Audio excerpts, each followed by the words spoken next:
যে কোনো জাতিগোষ্ঠীর জন্য ইউএস ইলেকশন ইম্পর্টেন্ট এখন।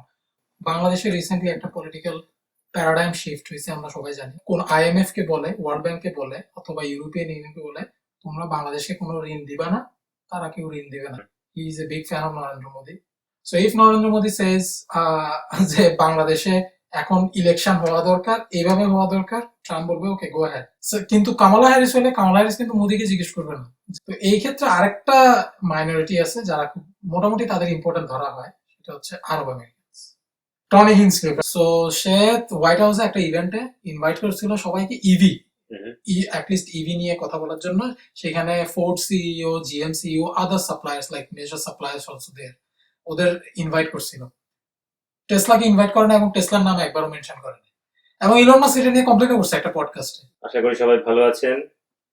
আজকে আমাদের মধ্যে একজন পলিটিক্যাল অ্যানালিস্ট আছে যাকে আপনারা সবাই চিনেন, হয়তো যারা যারা চিনেন তাদেরকে আজকে চেনানো হবে। তাকে আমি আমাদের স্টুডিওতে নিয়ে এসেছি, আশা করি আপনাদের ভালো লাগবে। চলুন শুরু করা যাক। আমি ওকে তুমি করেই বলি, তো ওকে বলি নিজের পরিচিতি দিতে। আচ্ছা, ধন্যবাদ ভাই। আপনি ভাই শুরুতে যেভাবে আমার পরিচয় দিলেন, এটাতে বোঝা যাচ্ছে যে এইটা আসলে মেইনলি হচ্ছে রোস্টিং। ভাই আমাকে ছোট ভাই হিসাবে রোস্টিং করতে আনছে। আগামী কিছু কিছু সময় ধরে, like half an hour, 1 hour ভাই আমার রোস্ট করবে। এই যে পলিটিক্যাল অ্যানালিস্ট, আমরা যে বাঙালিরা সবাই পলিটিক্যাল অ্যানালিস্ট, সবার সবকিছুতে যে আমরা যে সব জানি, কিন্তু আসলে কতটুকু জানি এটা আপনারা আজকে প্রমাণ পাবেন আর কি। সব বিষয় নিয়ে আলোচনা হবে। আসলে বিষয়গুলো হচ্ছে সব র্যান্ডম। ধরেন ভাই আমাকে এখন বিভিন্ন বিষয়ে কোয়েশ্চেন করবে হয়তো। হ্যাঁ, কথা হচ্ছে আমি জানি Rehan is a very good political analyst or researcher, যেটা আমি নিজে করি না, আমি এই জন্য রোস্টিং করি। সো আমি এই জন্য ওকে পিক করছি যে আজকে আমাদের যে প্রশ্ন আছে ওগুলো সামনে ইউএসএ তে ইলেকশন আসছে আজ থেকে আর 3 দিন পরে, 5 তারিখে, নভেম্বরের 5 তারিখে। সো আমার মনে হয় এই ইলেকশন নিয়ে অনেকেরই অনেক রকম প্রশ্ন, এবং আমাদের মনে হয় এই নিয়ে কিছু প্রশ্ন আমাদের মধ্যেও আছে। তো এই নিয়ে আমরা একটু কথা বলবো। তো প্রথমত রেহানকে জিজ্ঞেস করি যে বাঙালি অথবা বাংলাদেশি অথবা দেশি আমাদের কি লাভ ক্ষতি এই ইলেকশনে, কার জয় হবে আর কার পরাজয় হবে এই নিয়ে। আচ্ছা, প্রথম কথা হইতেছে ভাই, এখন ইউএসএ তো একটা বিগ থিং সারা ওয়ার্ল্ডে। সো শুধু বাঙালি না, যে কোনো জাতিগোষ্ঠীর জন্য ইউএস ইলেকশন ইম্পর্টেন্ট এখন। অনেকে এটাতে ধরেন ইনভেস্ট করে, টাইম ইনভেস্ট করে, নজর দেয় যে ইলেকশন কেমন হচ্ছে, কে আসতেছে না আসতেছে। নিজেদের অনেকে যারা একটু হাই পজিশনে থাকে সোসাইটিতে, ছিলাম আপনার ইউএস ইলেকশন সারা ওয়ার্ল্ডের জন্য important. Because world economy, warfare বলেন, ইকোনমি বলেন, এবং হ্যাঁ, health of this like society in different countries, like if they need money to build their society, they don't have money like in Africa, so USA can provide it, your সাথে collaborate করে। So সবকিছুতে important. আর শুধু আমি এখন এত কিছুতে বললে সবকিছু ধরেন কমপ্লিকেটেড হয়ে যাবে। সিম্পলিসিটি রাখার জন্য জাস্ট বলি, বাংলাদেশিদের জন্য হচ্ছে ইম্পর্টেন্ট এই কারণে এখন বাংলাদেশে রিসেন্টলি একটা পলিটিক্যাল প্যারাডাইম শিফট হয়েছে, আমরা সবাই জানি। অগাস্ট 5 এরপর একটা নতুন গভর্নমেন্ট আসছে। তো বাংলাদেশ গভর্নমেন্ট তো ইমিউন না যে নিজেরা নিজের ইকোনমি বলেন অথবা অন্য কান্ট্রির সাথে ফরেন অ্যাফেয়ার্স বলেন, নিজেরা কোনো কিছু যে সবকিছু ডিসাইড করবে এরকম না। তাদের ডিপেন্ড করতে হয় অর্থনৈতিকভাবে অথবা ব্যবসা বাণিজ্যের ক্ষেত্রে, এক্সপোর্ট ইম্পোর্ট বিদেশের সাথে। ইউএস একটা বিগ ফ্যাক্টর, কারণ হচ্ছে ডিপেন্ড করে যে ইউএস যদি এখন বলে যে আমরা, তোমরা কোন আইএমএফ কে বলে, ওয়ার্ল্ড ব্যাংককে বলে, অথবা ইউরোপিয়ান ইউনিয়নকে বলে তোমরা বাংলাদেশে কোনো ঋণ দিবা না, তারা কেউ ঋণ দিবে না। কারণ তাদের সাথে তো আমাদের ধরেন এমন শালা দুলাভাই সম্পর্ক না যে, সো ওরা যদি বলে তাহলে দিবে। আর এইখানে ব্যাপার হচ্ছে ধরেন ইউএস এর স্বার্থ কি। আমরা আমাদের অনেস্টলি বাংলাদেশ এখনো ধরেন নতুন দেশ, এবং আর্মির দিক দিয়ে বলেন, ইকোনমির দিক দিয়ে বলেন অত পাওয়ারফুল না। ইন্ডিয়া যেরকম পাওয়ারফুল, ইন্ডিয়া, চায়না, আমাদের পার্শ্ববর্তী দেশগুলো যেরকম আহ, ভূ অর্থনৈতিক বা ভৌগোলিক অবস্থানের দিক দিয়ে, অর্থনৈতিক অবস্থানের দিক দিয়ে তারা হচ্ছে, এবং ইনফ্যাক্ট আপনি যদি টেক ইন্ডাস্ট্রি দেখেন, আমরা কিন্তু এখনো অনেক পিছিয়ে আছি বাংলাদেশে, কারণ বাংলাদেশে সেরকম ইনভেস্টমেন্ট নাই। সো ওরা যেরকম উন্নত, আমরা উন্নত না। তো আমাদের ডিপেন্ড করতে হয় ইউএস এর ডিসিশনের উপরে, এবং অনেক কিছুতে আমাদের দেশে, ধরেন বাংলাদেশের যদি বলি, বাংলাদেশে কোনো অস্থিরতা যদি দেখা দেয়, তখন বিগ ব্রাদার হিসেবে নর্মালি ভারত সাজেশন দিয়ে থাকে। আমি ইয়েতে যাচ্ছি না, কন্ট্রোভার্সিয়াল কিছুতে যাচ্ছি না, বাট জাস্ট বলতেছি আর কি, বড় ভাই হিসেবে তারা অনেক কিছুতে অনেক সাজেশন দেয়। আর এইখানে ইউএসএ নর্মালি গত লাস্ট 14-15 ইয়ার্স ইউএসএ তেমন একটা নাক গলায় না, বলছে যে whatever you guys decide, it's up to you. আমাদের লোকাল ব্রিক ব্রাদার, হ্যাঁ, কারণ আমাদের তো টাইম নাই, আমাদের অনেক, we have lot in our plate. So কিন্তু প্রক্সি হিসেবে বলা যায় আর কি, প্রক্সি হিসেবে। কিন্তু ইউএসএ আরেকটা ব্যাপার আছে, ইউএসএ ডেমোক্রেসিকে অনেক প্রমোট করে ওয়ার্ল্ড ওয়াইড। ইলেকশন হওয়া, এই যে আরব স্প্রিং হইলো 2010-11 দিকে, ওইখানে ওরা চাইছে যে ইলেকশন হোক, ইলেক্টেড গভর্নমেন্ট আসুক। সো ওরা ওইটা চায়, এবং এই জন্য বাংলাদেশে এখন যে গভর্নমেন্ট আছে, বাংলাদেশের পার্সপেক্টিভে ডেফিনেটলি ইউএসএ একসময় প্রেশার দিবে, যে বলবে তোমরা ইলেক্টেড গভর্নমেন্ট আনো, whoever is in power, you have to be elected by the by the people. So এখনো তো ধরেন মাত্র 2-3 মাস হলো বাংলাদেশে, সো এটা এখনো তেমন একটা ইফেক্ট ফেলবে না।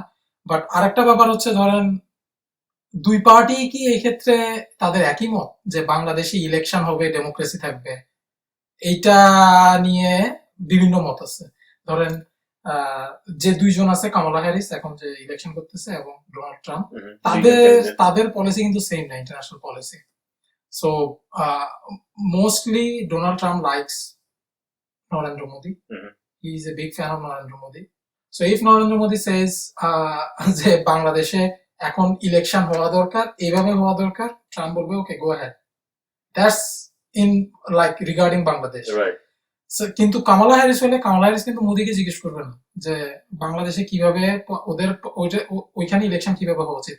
ওরা বলবে যে it has to be free and fair. Free and fair means there will be no কারচুপি, দেয়ার উইল বি নো দুর্নীতি, like no violence. Everything has to be fair. And reach out directly to Dr. Yunus, probably. Yes.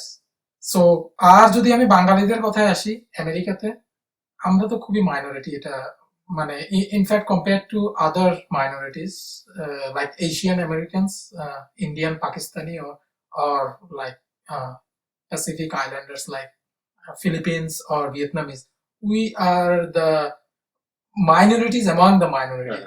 We are the minority among the minorities, okay? So one of many minorities. One of many minorities.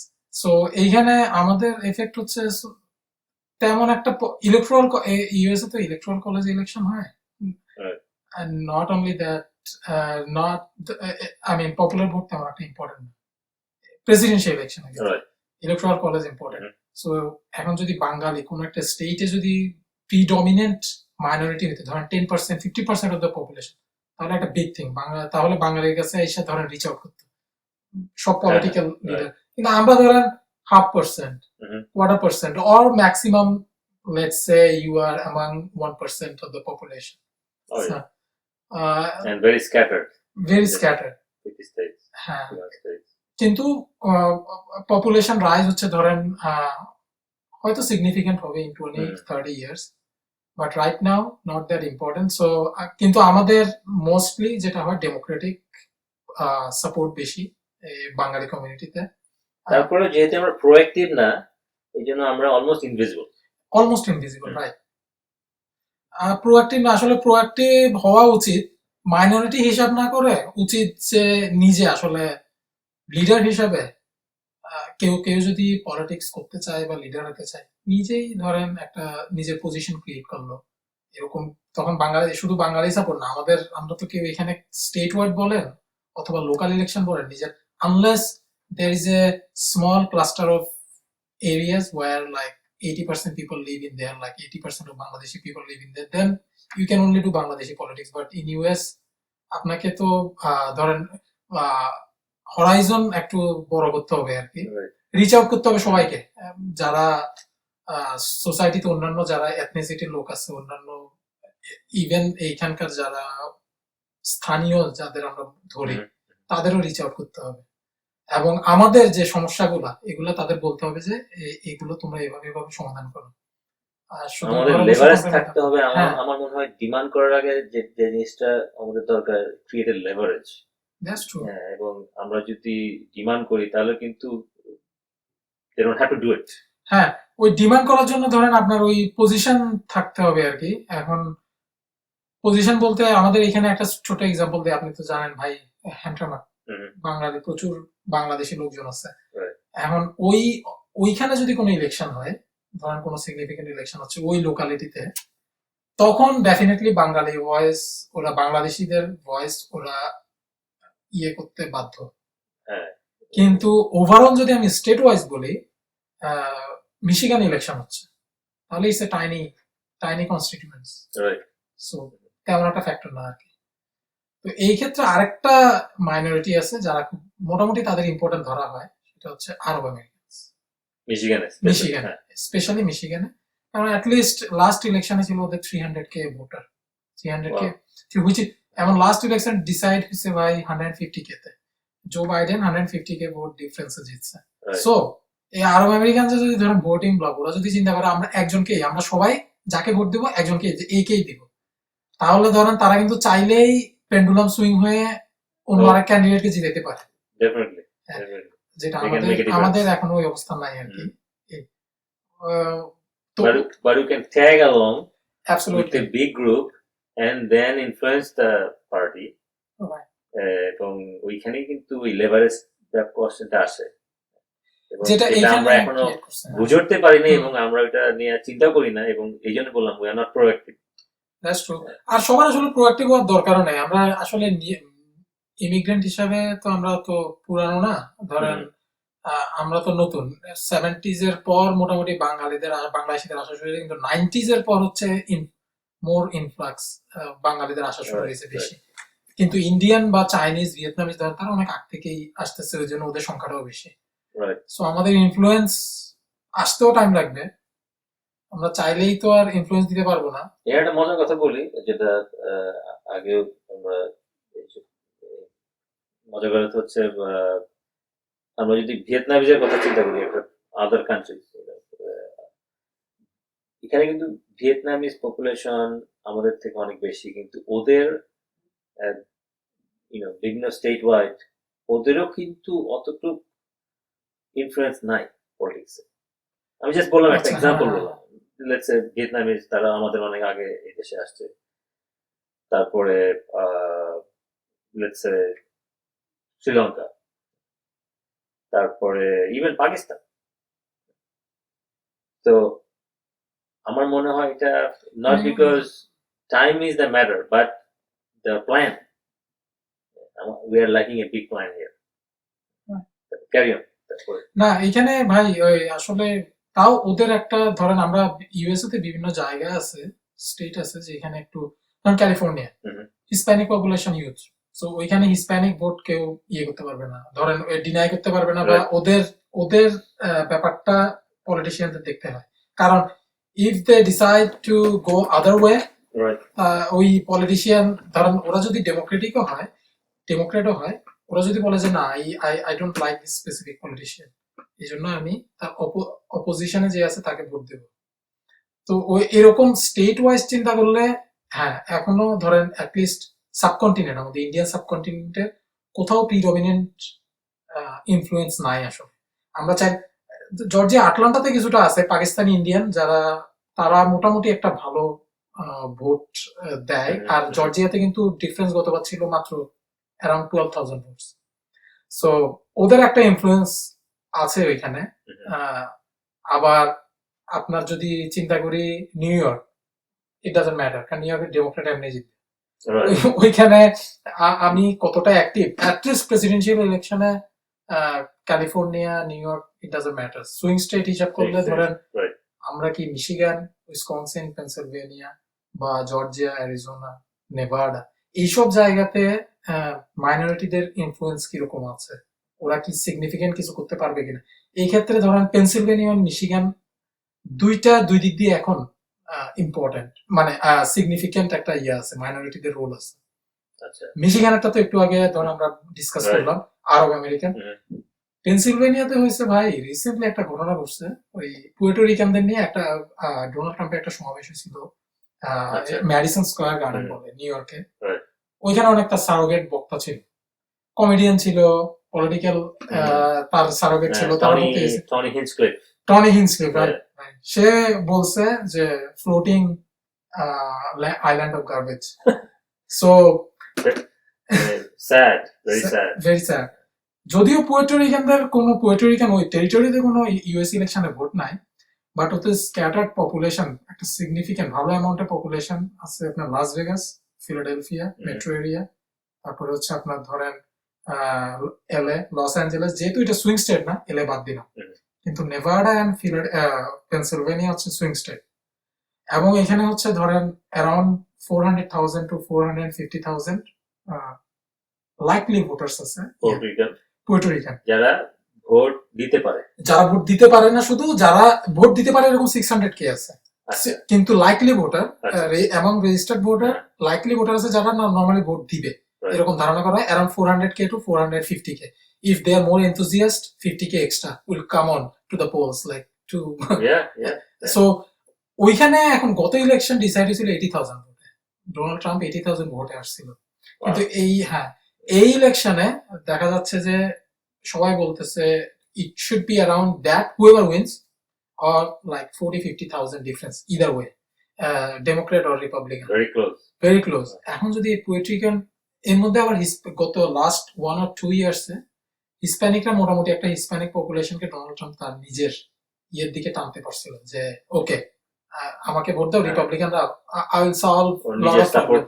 হ্যাঁ, কিন্তু এভাবে অপমান করাতে এখন ওরা যদি decide করে at least 10%ও যদি যে ডিসাইড করছিল ট্রাম্পকে ভোট দিবে, সুইং করে যে ডেমোক্রেটে, তাহলে it's a huge number because 10% meant 40,000 vote among like 400,000 voters. তাহলে মানে কিন্তু ডেমোক্রেটদের জন্য এটা একটা প্লাস পয়েন্ট, কারণ এই ল্যাটিন আমেরিকা জাস্ট পোর্টোরিকানদেরকে এইসব বলে কিন্তু আসলে পুরো ল্যাটিন আমেরিকানকেই এফেক্ট করতেছে। অ্যাবসলিউটলি। এবং ল্যাটিন আমেরিকা সে বেসিক্যালি ল্যাটিন আমেরিকান, তো আমেরিকাতে তো সেকেন্ড লার্জেস্ট পপুলেশন হচ্ছে ল্যাটিন আমেরিকান। তো ওদেরকে যদি এইরকম একটা শকিং জোক হোক আর যেটাই হোক, একটা শকিং স্টেটমেন্ট দেওয়া হয়, ইভেন জোকিং, আমার তো মনে হয় পুরো Latin American people may consider, may think twice. That's true. So এতে not only Puerto Rican vote, but all the Latin American vote can be compromised. তো আবার ধরেন সে কিন্তু একটা বিশাল ওবামা কোয়ালিশন থেকে একটা বিশাল ভোট গেইনও করছে। ওবামা যারা ওবামাকে ভোট দিছিল 2008 and 2012 ওয়ার্কিং ক্লাস আমেরিকান। হ্যাঁ, এইখানে ধরেন আমরা তো মিশিগানে আছি, আর ভাই ভালো করে জানেন এখানে অটো ওয়ার্কার, ইউনিয়ন ওয়ার্কার, এবং এদের মধ্যে প্রিডমিনেন্টলি ধরেন যাদের বলা হয় যে they built the middle class during 1950s or 40s, right? So ওরা আসলে যাদেরকে আমরা also বলি blue collar, yes, blue collars. So ওরা মানে প্রিডমিনেন্টলি ভোটার ছিল হচ্ছে ডেমোক্রেটদের। ক্লিন্টনের সময় I mean what's his name, Hillary ক্লিন্টনের হাজবেন্ড বিল ক্লিন্টন, তারপরে হচ্ছে আপনার বারাক ওবামা। ইনফ্যাক্ট যে ইলেকশনে ডেমোক্রেটরা হারছে 2000 সাল এবং 2004-এ জর্জ জুনিয়র বুশের কাছে, ওইখানে ওরা প্রিডমিনেন্টলি ডেমোক্রেটদের ভোট দিয়েছিল। কিন্তু 2016-এ কিন্তু ব্যাপারটা পাল্টায় যায়, তারা হিলারিকে ভোট না দিয়ে ভোট দিচ্ছে ডোনাল্ড ট্রাম্পকে। এবং এখানে ধরেন আমাদের একটা ছোট্ট এক্সাম্পল হচ্ছে আমাদের পার্শ্ববর্তী, আমরা ওকল্যান্ড কাউন্টিতে আছি, পার্শ্ববর্তী ম্যাকম কাউন্টি, ওইটা always last like before 2016 it was always blue, like for the past 6-7 elections, but 2016 এটা turned red, I mean Republican. এবং এটা ডোনাল্ড ট্রাম্প করছে, কারণ এখানে predominantly automotive worker, blue collar ওয়ার্কাররা ওইখানে ওরা থাকে আর কি। সো এই জায়গাটাতে অনেক ভোট হারাইছে আসলে ডেমোক্রেটরা। কিন্তু আরেকটা দিক দিয়ে আগে যেটা ছিল, আমরা যেটা বলি সিটি এরিয়ার বাইরে সাবার্বে যারা কলেজ এডুকেটেড পিপল, যারা মোটামুটি white collar worker, they do their own business something like that, they use to be more republicans, but they turned away from the Republican politics from Donald Trump. They vote more Democratic. Now it's a fight between like who is the more who has the majority of the voting power. Like if এই যে সাবার এবং কারা আসলে polling বুথে যায় vote দিতে, শুধু তো সাপোর্ট থাকলেই হবে না, এটা রিফ্লেক্ট করতে হবে। এবং পোলিং বুথে মনে হয় ব্লু কালারই মোর পাংচুয়াল আসলে এখানে ব্যাপার, এখানে অনেক একটু কমপ্লিকেটেড ব্যাপারটা। এটার কারণ হচ্ছে এখন রিসেন্টলি আরেকটা ডিভাইডে পোলারাইজেশন হয়েছে, সেটা হচ্ছে মেন এন্ড উইমেন। আগে মেন উইমেন ভোট অত ডিফার করতো না, 5-10% রিপাবলিকান আর ডেমোক্রেট একটা ছিল যে ওকে 10% is going, 55% of the men voted for Republican and 55% of the women voted for Democrat. Let's say 10% of difference, 45-55. এতও ছিল না, কিন্তু এখন এটা predominantly higher, more than 60%. And like 60% of the women vote for Democrats, and around 60% or 58% of the men vote for Republican. But 40% or 38%, so the range is like now 20%, the difference. So there is a big polarization between men and women, and there is a reason behind it. Yeah, demographics, there is a big reason behind it. What is the reason? Is so it the abortion? Yes, the Roe versus Wade, which was right now, which Supreme Court decided to, I don't know the exact term, like abolish or there was a federal or statewide. Now they are doing like statewide. So women are more anxious about their own freedom. So they are going more democratic, and they are more enthusiastic to go to the polling booth for voting, compared to men. একটা second, বাংলায় টানা চেষ্টা করো, তাহলে বাংলায় একটু আনন্দ পাইলো। ভাই আমার তো মনে হয় না কেউ দেখবে এটা। এনিওয়ে, মানে মহিলা এবং পুরুষের মধ্যে যে ডিভাইড এখন এই ভোটের ক্ষেত্রে, এটা আর একটা ছোট জোক আছে, যেটা আপনার রিসেন্টলি করছিল, এই যে New Jersey governor Chris Christie, সে রিপাবলিকান ছিল, সে বলছে সে ফার্স্ট ভোট দিতে গেছে 1968-এ। এটা ছিল রিচার্ড, সে ভোট দিতে যায় না, সেটা মায়ের সাথে গেছে, মা ভোট দিতে গেছে। অনেক সময় ভোটে তো অনেকে তো ফ্যামিলি অ্যাফেয়ার্স, বাচ্চাদের নিয়ে যায় উৎসব। 1960 সে ছিল 6 বছর বয়স আর কি। তো ওই ইলেকশন ছিল হচ্ছে আপনার Richard Nixon versus Herbert Humphrey. Richard Nixon ছিল রিপাবলিকান ক্যান্ডিডেট, হারবার্ট হামফ্রে ছিল হচ্ছে ডেমোক্রেটিক ক্যান্ডিডেট। সো তার মা ভোট দিছে হারবার্ট হামফ্রেকে। সে জিজ্ঞেস করছে তুমি হারবার্ট হামফ্রেকে কেন ভোট দিছো? বলছে যে কারণ তোমার বাবা ভোট দিছে রিচার্ড নিক্সনকে, I am cancelling out his vote. So অনেক সময় অনেক ফ্যামিলিতে উইমেনরা চেষ্টা করে যে তার হাজবেন্ড কাকে ভোট দিচ্ছে ওটা ক্যান্সেল আউট করে দিতে, এবং এক্ষেত্রে দেখা যায় যদি মহিলারা বেশি ভোট দিতে যায় তাহলে কি তাদের ভোটিং পাওয়ারটা বেশি, ডেফিনেটলি রিফ্লেক্ট করে বেশি ডিসিশনের ক্ষেত্রে। এবং রিসেন্ট আপনি যদি আর্লি ভোটিং, আরেকটা আমি অনেক র্যান্ডম ডেটা দিতেছি, এটা আমার পার্সোনাল ওপিনিয়ন, এইখানে এটা রাহাতের কোনো কিছু নাই, এটা ভুল হইলে definitely it's on me. Early vote আপনার এই current as of today, early vote has cast like around 74 million. So I think আগামীকাল পর্যন্ত হচ্ছে এটা আর্লি ভোট ওপেন থাকবে, মানডেতে বোধহয় ক্লোজ থাকবে, হবে না। সো ধারণা করা হচ্ছে 75 মিলিয়ন থেকে 80 মিলিয়ন পিপল ভোট দেবে আর কি আর্লি ভোট, এটা হোক মেইল ইন অথবা ইন পার্সন গিয়ে। তো আর্লি ভোটের ক্ষেত্রে দেখা যাচ্ছে যে state wide is about 53% women, 43% men. আর যে বাকি যে বাফার আমরা দেখতেছি 3% or 4%, ওরা হচ্ছে এখানে দেখা হচ্ছে আননোন। ওরা বলতেছে, যেটা হচ্ছে আমি NBC news early voting data থেকে বলতেছি আর কি, আননোন। এখান থেকে একটা জিনিস ধরেন আপনি বলা যায় আননোন মানে হচ্ছে তারা মোটামুটি নিজেদের ডিফাইন করা either men, women or transgender or whatever it is, they are predominantly Democratic leaning voter. So এইখান থেকে এখন উইমেনরা একটু বেশি ভোট দিতে যাচ্ছে মেনদের তুলনায়। কিন্তু সবাই তো আর ডেমোক্রেটদের ভোট দিবে না। সবাই রুরাল এরিয়ায় যেটা দেখা যায় যে মোস্টলি সবাই মেন হোক উইমেন হোক সবাই রিপাবলিকানদের ভোট দেয়। আরবান এরিয়া এখন একটু ডিফারেন্ট, কারণ আরবান এরিয়ায় ধরেন একদম সিটি সেন্টার আছে, সাবআরবান এরিয়া আছে, different people think different way. তাদের নিজের ফ্যামিলির ইকোনমির কথা চিন্তা করে, যে কিচেন টেবিল ইস্যু, যে অনেকে অনেক মানুষ পেয়েছে একটু পেয়েছে গ্রোসারি, হ্যাঁ শপিং, তারপরে বেসিক নিড, গ্যাস, সবার তো নিড একরকম থাকে না। সো অনেকে পেচেক টু পেচেক, তারা চিন্তা করে যে কে আসলে আমার ধরেন আমি কিছু ট্যাক্স বেনিফিট পাবো কিনা। রাইট, আওয়ারলি যে যারা আওয়ারলি ওয়ার্কার তাদের যে আওয়ারলি ইনকাম, দ্য ওয়েজ কিছু বৃদ্ধি পাবে কিনা। এক্স্যাক্টলি, ইয়ার ওভার ইয়ার যেটা স্যালারি ইনক্রিজ হয় বা ইনকাম ইনক্রিজ হয় কম্পেয়ার টু ধরেন ইনফ্লেশন, যেটা আমরা বাংলা বলি মূল্যস্ফীতি। এখন ইনফ্লেশন অনেক সময় যদি স্যালারি ইনক্রিজ যদি হয় 2%, ইনফ্লেশন যদি হয় ধরেন 6%, 8%, তাহলে তো you losing money, 4% down.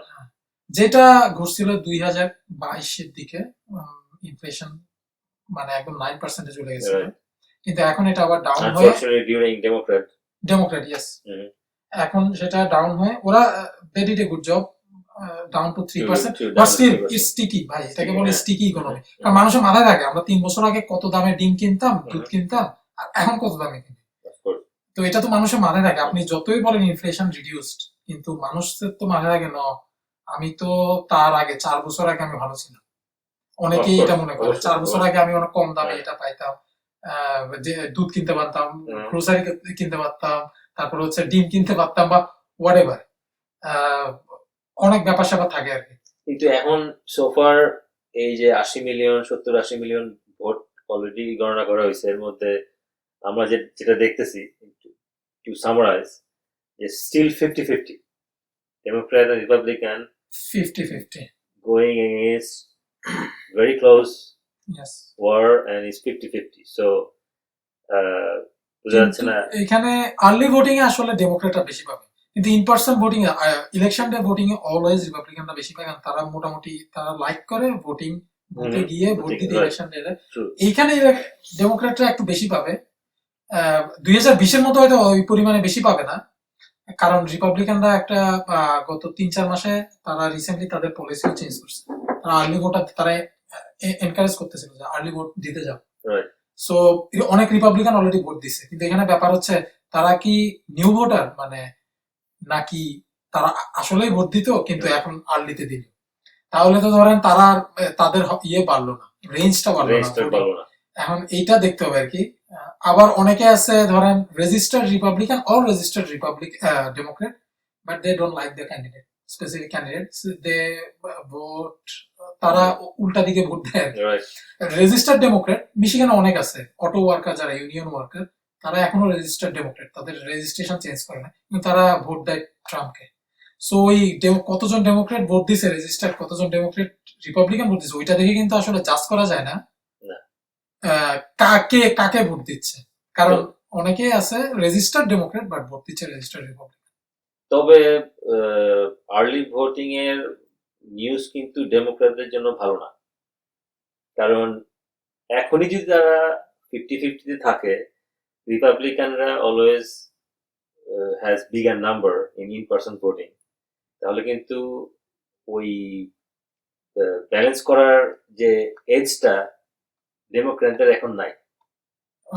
Right, কিন্তু ওদের অনেক ভোটার যদি আবার ইলেকশন ডে ভোটার গুলা শিফট হয়ে আর্লি ভোটিং এ আসে, তাহলে ইট ডাজন্ট ম্যাটার ভাই, কারণ তারা তো অলরেডি ভোট দিয়ে, তারা ইলেকশন ডেতে এমনিই ভোট দিচ্ছে। That's what we are hoping, or that's what they are hoping. And they are hoping another thing, silent voter, which যেটা আপনার 2016-তে ছিল, সাইলেন্ট ভোটার। মানুষ আসলে লজ্জা পাইতো 2016-তে ট্রাম্পকে ভোট দিবে বলতে, কিন্তু তারা ধরেন ওই ডেমোক্রেটিক ক্যান্ডিডেটকে পছন্দ করতো না, অবিশ্বাস করতো, পছন্দ করতো না, মনে করতো যে সে আসলে ইউএস পলিটিক্স এর জন্য সে অনেক হাম বয়ে আনবে, তার প্রিভিয়াস রেকর্ড তারা পছন্দ করতো না, তারা সাইলেন্টলি ডোনাল্ড ট্রাম্পকে ভোট দিয়েছে, অথবা ডেমোক্রেট বাট ভোট দিতে যায় না। এই জন্য ডোনাল্ড ট্রাম্প সুইং স্টেট গুলো অনেক ক্লোজ মার্জিনে জিতছে। তো এখন যেটা হচ্ছে, অনেক রিপাবলিকান যারা মডারেট রিপাবলিকান বলে, নট রাইট উইং রিপাবলিকান, তারা আসলে ভয়ে বা এমনিতেই বলতেছে না ঝামেলা যাওয়ার ভয়ে যে আমরা কাকে ভোট দিব, কিন্তু সাইলেন্টলি, যেটা ডেমোক্রেট লিডাররা বলতেছে, তারা সাইলেন্টলি ডেমোক্রেট নমিনি যে কামালা হ্যারিস তাকে ভোট দিচ্ছে, কিন্তু বলতেছে না। সো ওদের আশা হচ্ছে এই যে অনেক রিপাবলিকান আসতেছে, এরা হচ্ছে ধরেন হোয়াইট বা educated college going Republican voter, they use to vote Republican, but এখন তারা সাইলেন্টলি কামালা হ্যারিসকে ভোট দিচ্ছে, কারণ তারা রিপাবলিকান ক্যান্ডিডেটকে পছন্দ করে না। তো পার্সোনাল চয়েস। হ্যাঁ, পার্সোনাল চয়েস। তো ওরা হচ্ছে এই জন্য ওরা আশায় আছে এখানে, যদিও দেখা যাচ্ছে 50-50 রিপাবলিকান ডেমোক্রেট, কিন্তু তাদের আশা হচ্ছে যে আমাদের দিকে ব্রেক হবে বেশি, মানে ভোট আমাদের দিকে বেশি আসবে Republican compare to Democrat, registered Democrat going to Republican. কিন্তু এই জন্যই এখন সবকিছুই হচ্ছে ধরেন এগুলো হচ্ছে hypothesis, unless we get the actual facts and results on election day, or like election day 2-3 দিন লাগতেও পারে, ইলেকশন ডে তখন আমরা বুঝবো আসলে ব্যাপারটা কি ঘটছে আর কি। এখানে দুইটা কথা বলি, একটা হচ্ছে গিয়ে this are very good point. একটা হচ্ছে কামালা হ্যারিস যখন ক্যান্ডিডেসি পেল, which is kind of A granted, হ্যাঁ, কারণ এটা তার নিজের যোগ্যতার কারণে গ্র্যান্টেড। তারপরে তাকে নিয়ে যেটা সবাই আশা করছিল, যেহেতু প্রিভিয়াস প্রেসিডেন্ট বাইডেনের কিছু কগনিটিভ বয়স রিলেটেড সমস্যা ছিল, ওটা কাটিয়ে উঠবে কামলা Harris, will do much better, এবং তার প্রতি তাদের যে এক্সপেকটেশন ছিল যে সে কিছু ওপেন ইস্যুতে কথা বলবে, তার একটা তো অবশ্যই যুদ্ধ, জানিয়ে ওই রেসপন্স, যেই আশাপ্রদ রেসপন্স তারা ওয়েট করছিল এবং যে আশা করে তারা তাকে তার জন্য ক্যাম্পেইন করতেছিল, সেই আশায় মোটামুটি ঘুরে বালি হয়েছে। তো এখানে কিছু আনস্যাটিসফাইড ডেমোক্রেট ভোটার তৈরি হয়েছে।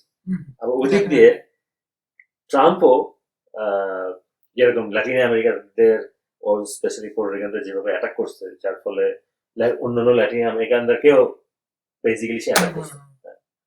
সো এইখানে সেও কিছু ভোটার ড্যামেজ করছে। সো এই জন্য কি যে হবে, which one is a bigger damage, we don't know yet. But both of them are very serious damage to these candidates. এই মিশিগানের যে আরব আমেরিকান, যেটা তুমি বললা, যে বিশাল একটা অঙ্ক ট্রাম্পকে এন্ডোর্স করছে, এতে কত বড় এফেক্ট পড়বে এবং তার ল্যাটিন আমেরিকার ওই ড্যামেজটা সে এটা দিয়ে উঠতে পারবে কিনা, সেটাও একটা প্রশ্ন। এবং মানে ট্রাম্পের হয়তো অনেকটু যাত্রা ইজি ছিল, অনেকটু যাত্রা সহজ ছিল, সে যদি কাউকে অ্যাটাক না করতো। যাত্রা ইজি ছিল, হ্যাঁ, আসলে সে যাত্রা ইজি ছিল কিনা ভাই জানি না, কিন্তু সে যাত্রাটা একটু কঠিন করতেছে আর কি। আগে যদি কঠিনও থাকে, এখন কঠিন তর হয়ে গেছে আর কি। এই আর কি, সে আসলে ইজি করতেছে না ব্যাপারটা। হ্যাঁ, আমি জানি না কেন সে এই ধরনের ক্যাম্পেইনিং করে, এবং তার তার তার এগেইনস্টে অলরেডি অনেকগুলো অ্যালিগেশন আছে পার্সোনাল ক্যারেক্টারিস্টিক লেভেলে, তারপরে তার বিজনেস রিলেটেড, তারপরে তার তো ক্রিমিনাল অফেন্স অনেকগুলো আছে তার এগেইনস্টে। তো তার যাত্রা অলরেডি দুর্বিষহ ছিল, এবং সে, আমি জানি না সে এখানে কতটুকু গ্র্যান্টেড মনে করছে যে সে জয় তার নিশ্চিত, আমি জানি না। এবং কেন সে অ্যাটাকগুলো করছে এগুলা তবে এখানে জাস্ট ফর ক্ল্যারিটি, সে ওই পুয়ের্টো যেটা, ওটা ডিরেক্টলি ট্রাম্প কোনো অ্যাটাক করে না, তার সারোগেট যে আপনি যেটা বললেন কমেডিয়ান টনি হিচক্লিফ, সে আসলে অ্যাটাকটা করছে, কিন্তু এটা ট্রাম্পের ইভেন্ট ছিল, র্যালি ছিল, এবং পরবর্তীতে ভাইস প্রেসিডেন্ট ক্যান্ডিডেট যে জেডি ভ্যান্স, ডোনাল্ড ট্রাম্প সবাই বক্তব্য দিয়েছে, তারা কেউ এটা কন্ডেম করে না আর কি। এবং তারা ওইটা অনেক ওই দিন অনেক সেলিব্রেটরি র্যালি ছিল। সো এই জন্য like Latin American people, specially Puerto Rican, offended, of course, very much offended. এখন একটা কথা বলে রাখি, টনি হিচক্লিফের কমেডি তুমিও দেখছো, আমিও দেখছি, এবং অত ফলো করি না, এবং টনি হিচক্লিফ হচ্ছে গিয়ে স্পেশালিস্ট ইন রোস্টিং। তো তাকে তুমি যখন হায়ার করে আনবা, তখন either you have a intention কাউকে রোস্ট করবা, অথবা তুমি তার সম্বন্ধে কিছু জানো না। I don't think the second one is true. তো তুমি যখন টনি হিচক্লিফকে নিয়ে আসবো, you already know about Tony Hinchcliffe, and this guy will roast R very badly. এখানে ব্যাপার হচ্ছে তো ভাই, টিপিক্যাল সেলিব্রিটি রোস্টিং আর পলিটিক্যাল Campaign, ক্যাম্পেইনের রোস্টিং ডিফারেন্ট। of course.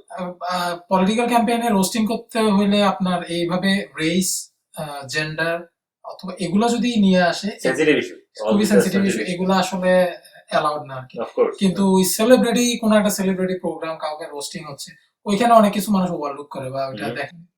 আমাদের যে আমরা দুইজনই অটোমোটিভ ইন্ডাস্ট্রিতে আছি, তো এখন আপনি অনেক এক্সপেরিয়েন্স, আমি আমি আমি অ্যামেচার ইঞ্জিনিয়ার, সো আপনি বলেন ভাই আমাদের কি Both of us are professional. Anyway যেটাই হোক ভাই, কি হবে ভাই এই যে next 4 to 5 years to 6 years, আমরা এখন different people are talking about different types of transition, whether it's like full EV or for certain period hybrid vehicle or mix and match of everything, whatever it is.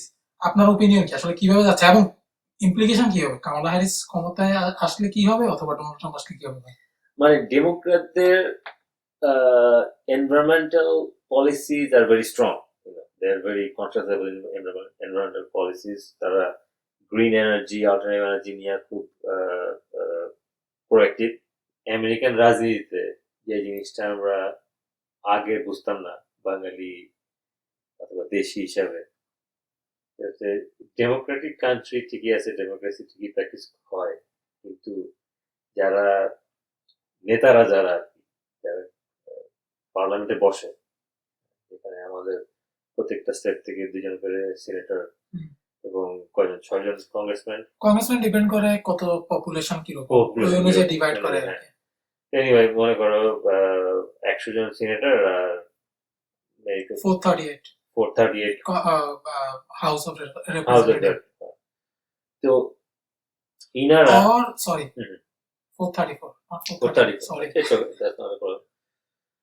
তো মানে আমাদের দেশে যে জিনিসটা নিয়ে সবসময় আমরা গালাগালি করতাম নেতাদের, এই নেতারা টাকা খায় অথবা আমাদের রিপ্রেজেন্ট করতেছে না, এবং নেতাদের মানে একটা ডেমোক্রেটিক দেশের কাজ হচ্ছে, একটা গণতান্ত্রিক প্রতিষ্ঠান, গণতান্ত্রিক রাষ্ট্রের কাজ হচ্ছে গিয়ে নেতারা ইলেক্টেড হয়ে, জনগণের ভোট ইলেক্টেড হয়ে জনগণের জন্য কাজ করে। কিন্তু এই দেশে থাকার পর আমরা যেটা দেখি, এই দেশের পলিটিক্স নিয়ে আলোচনা করে এবং বিশ্লেষণ করলে আমরা যেটা দেখি এবং দেখতেছি যে এই দেশেও এইটা ট্রু না। কারণ কি, এই দেশের নেতারা জনগণের নির্বাচনে জনগণের ভোট নিয়ে পাশ করে, কিন্তু নট নেসেসারিলি তারা জনগণের কথা শুনে। তো এখানে যে ডিসকানেক্টটা, এই দেশ যেখানে তারা দুনিয়ার ডেমোক্রেসি যারা প্রতিষ্ঠা করতে ব্যস্ত, তাদের নিজের দেশেই আমরা এই জিনিসটা দেখি, যেটা